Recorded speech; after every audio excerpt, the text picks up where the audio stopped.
আমরা ইতিমধ্যে সবাই জানি যে বরবাদ মুভিটা পাইরেসি হয়ে গেছে, পাইরেসির শিকার হয়েছে। তো কারা করেছে এই মুভিটা পাইরেসি, তো এই বিষয়ে পুরোটা জানি।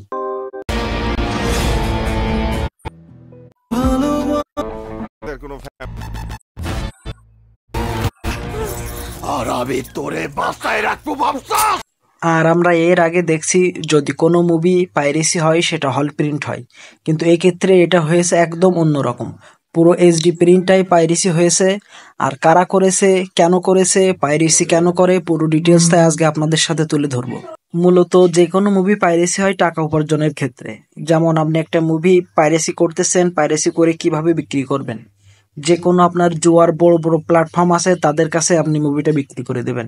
স্ক্রিনে দেখতে পাচ্ছেন বিভিন্ন ধরনের জুয়ার অ্যাড মুভির নিচে দিচ্ছে, তাদের কাছে এগুলো বিক্রি করে। কিন্তু আপনারা একটু খেয়াল করে দেখলেই দেখতে পাবেন এই এইচডি প্রিন্টে কোনো ধরনের কোনো জুয়ার অ্যাড নাই। তাহলে আমরা এটা কি বুঝবো? পার্সোনাল রিভেঞ্জ অথবা প্রতিশোধ নেওয়ার ক্ষেত্রে এটা কেউ লিক করেছে। এর ভিতরে একটি কারণ হতেও পারে, না হতেও পারে। আমি জাস্ট আমার মতামত প্রকাশ করতেছি, সেটা হলো হল পাওয়া নিয়ে। ঠিক আছে, কোনো সিনেমা হল বেশি পায়, কোনো সিনেমা হল কম পায়, তা নিয়েও একটা প্রতিশোধ হতে পারে। আমি জাস্ট আইডিয়া করতেছি।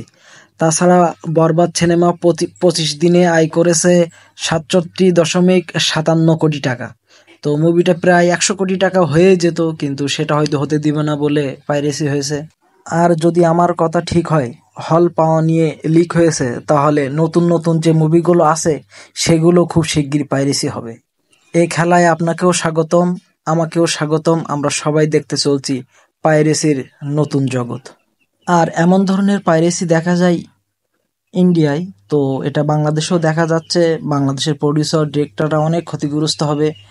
জানি না এমনভাবে যদি চলতে থাকে তাহলে নতুন সিনেমার কি হাল দশা আছে।